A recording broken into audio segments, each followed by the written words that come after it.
You are driving home on a road you have not taken in 11 years, and you do not know why. Tonight, of all nights, your hands chose this route. The dashboard clock reads 6:47 p.m. Your driver, Boone, has the night off.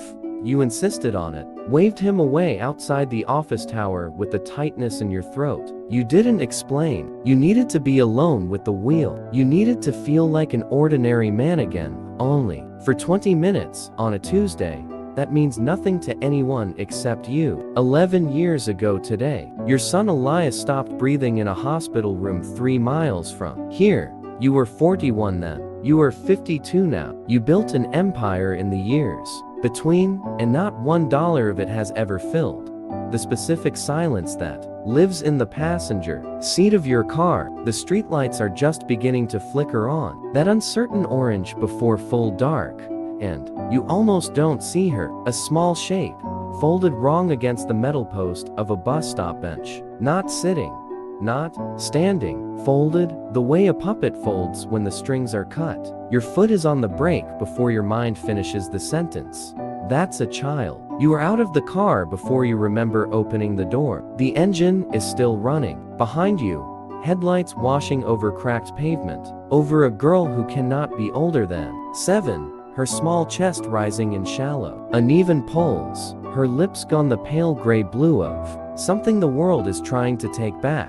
There is no one else at the bus stop. No mother, no father, no stroller, no dropped grocery bags. Nothing to explain how a child this small ended up alone at dusk on a street where the nearest house is 200 yards away. You kneel. Your $3,000 suit soaks through with the day's leftover rain on the concrete, and you don't notice, won't notice for hours. Hey, you say, and your voice comes out wrong, higher than you intended. The voice of a man who has not spoken to a child in 11 years and forgot how soft you're supposed to make it. Hey, sweetheart, can you hear me? Her eyelids flutter, just barely enough.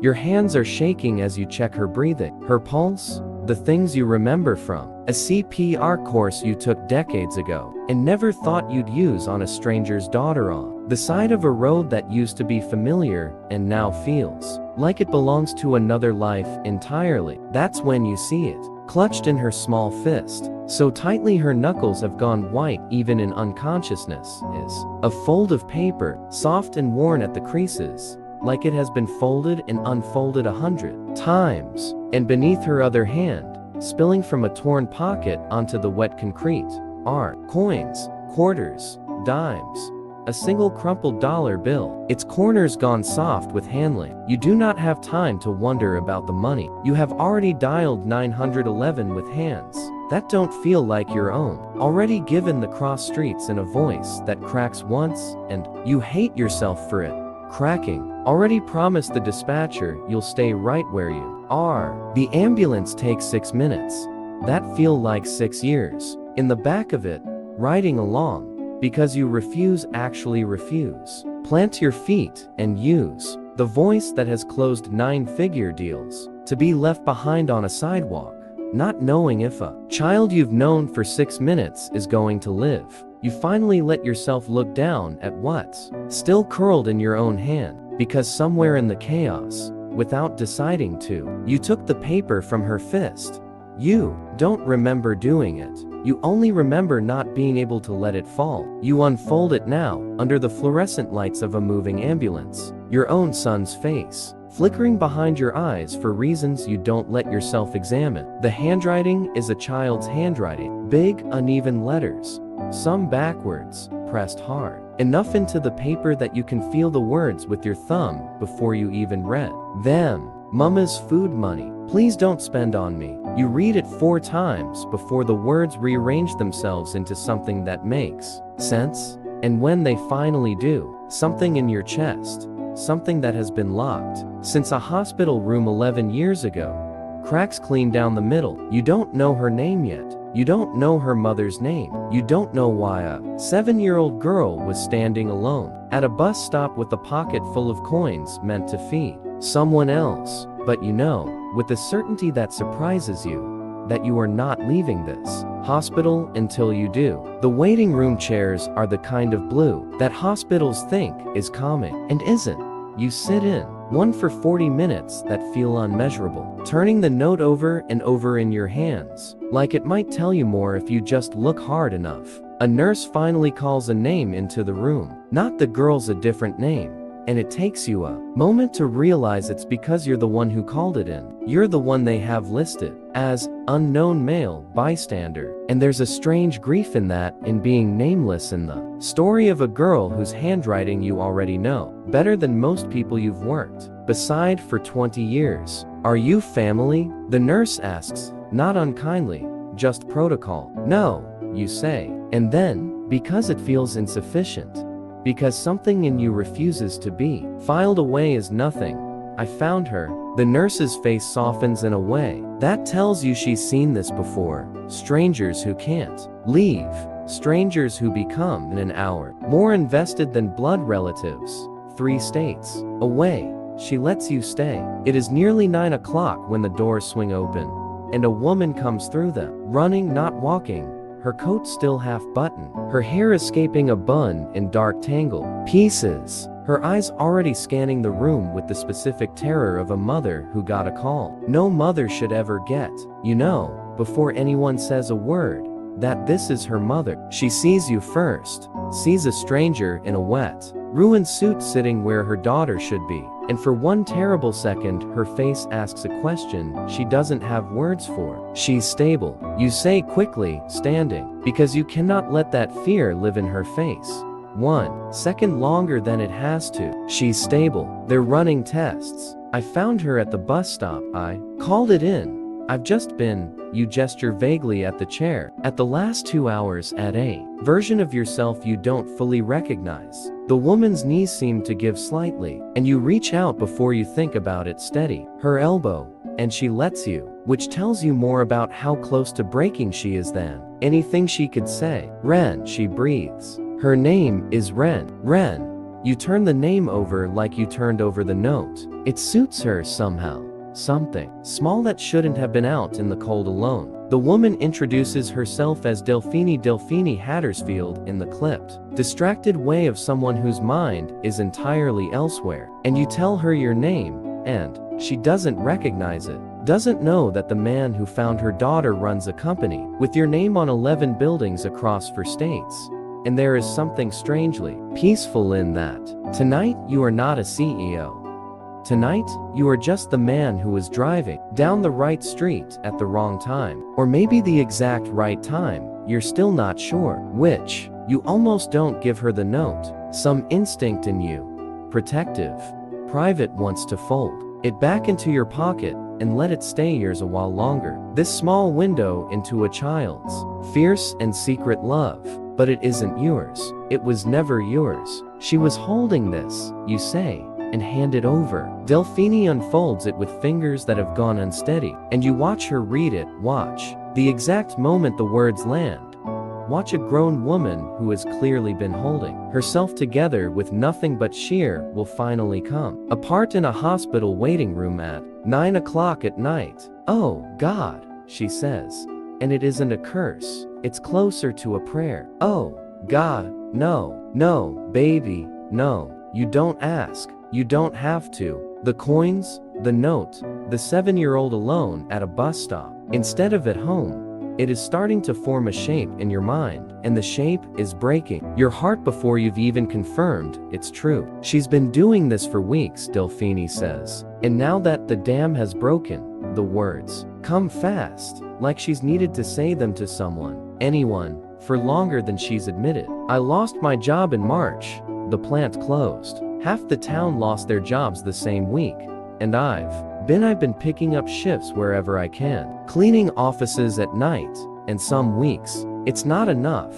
And I thought I was hiding it from her. I thought I was doing a good job hiding it, but her voice breaks entirely. She's 7, she says. She's 7 years old, and she's been skipping her own snack money at school. And I found out last week she's been walking an extra 6 blocks after school to a corner store that sells day-old bread for less. And I told her to stop.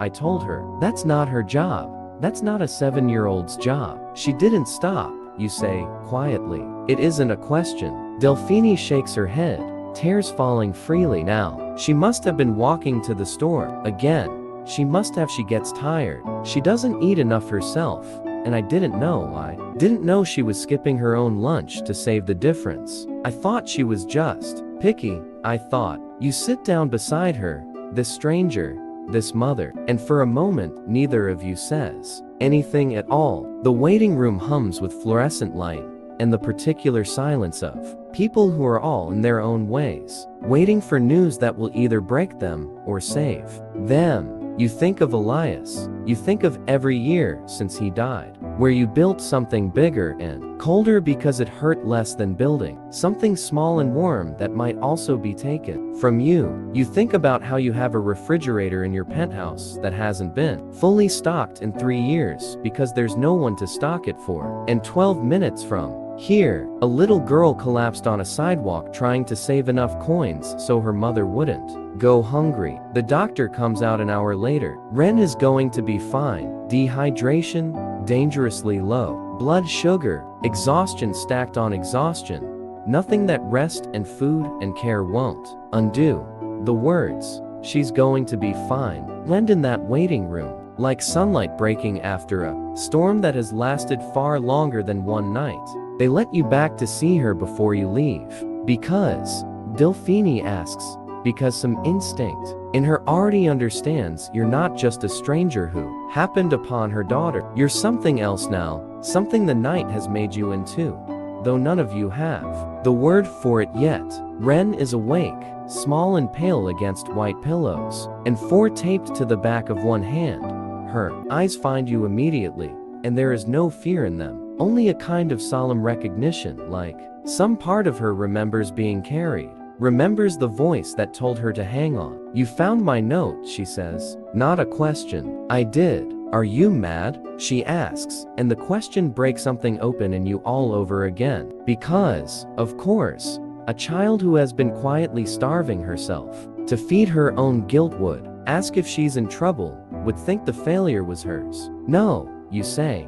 And you have to stop, have to breathe before you continue, because your voice wants to do something you haven't let it do in 11 years. No, sweetheart, I'm not mad. I think you're one of the bravest people I've ever met. She considers this with the seriousness only children have, weighing your words like she's checking them for truth. Mama works so hard, she says. She thinks I don't notice. She doesn't eat, but I notice everything. You believe her. You believe every word of it. You don't tell her, not that night, who you are or what you can do. That would come later, slowly, carefully, in a way that never once made Delphine feel like charity, because you understood, somewhere in that waiting room, somewhere between the note and the coins, and a mother shattered. Oh, God, that dignity matters more than dollars, and that the wrong kind of help can wound as deeply as none at all. What you do, over the weeks that follow, is quieter than anyone would guess from the size of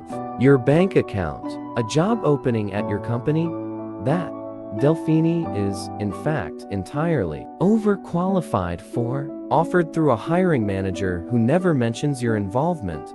A anonymous account set up at the corner grocery store, so a certain family's tab is always, mysteriously, already paid. A scholarship fund, established under a name that isn't yours, for children in a school district that lost half its jobs in one terrible March. And every Sunday, without fail, you find yourself at a small kitchen table in a modest rented house, eating whatever Delphine has cooked, listening to Ren explain in exhaustive detail the plot of whatever book she's currently reading, feeling something in your chest unlock a little more each time. You never replace what she lost. You know better than to try. Grief doesn't work that way, and neither does love. It doesn't overwrite the empty chair. It just, if you're lucky, if you're paying attention, teaches you that there is room enough in a broken heart for more than one kind of family. Months later, on a Sunday no different from any other, Ren looks up from her book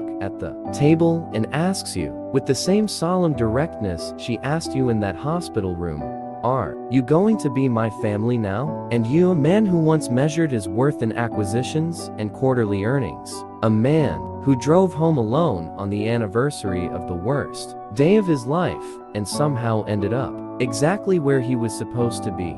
You find that for the first time in 11 years. You don't have to force the words. They're just there, waiting. The way they've been waiting all along for someone small enough and brave enough to ask. Yeah, you tell her, and your voice doesn't crack this time. Yeah, I think I already am. Because sometimes the emptiest houses and the fullest hearts find each other on the coldest street corners in the smallest hours. When a little girl who had every reason to think only of herself chose, instead, to think of someone she loved, and in doing so, without ever meaning to, save the lonely man right back. Sometimes the smallest hands carry the biggest hurts. This story reminds us that love does not need money to show up. It just needs coverage. If this touched you, hit subscribe and share it with someone who needs a little hope today.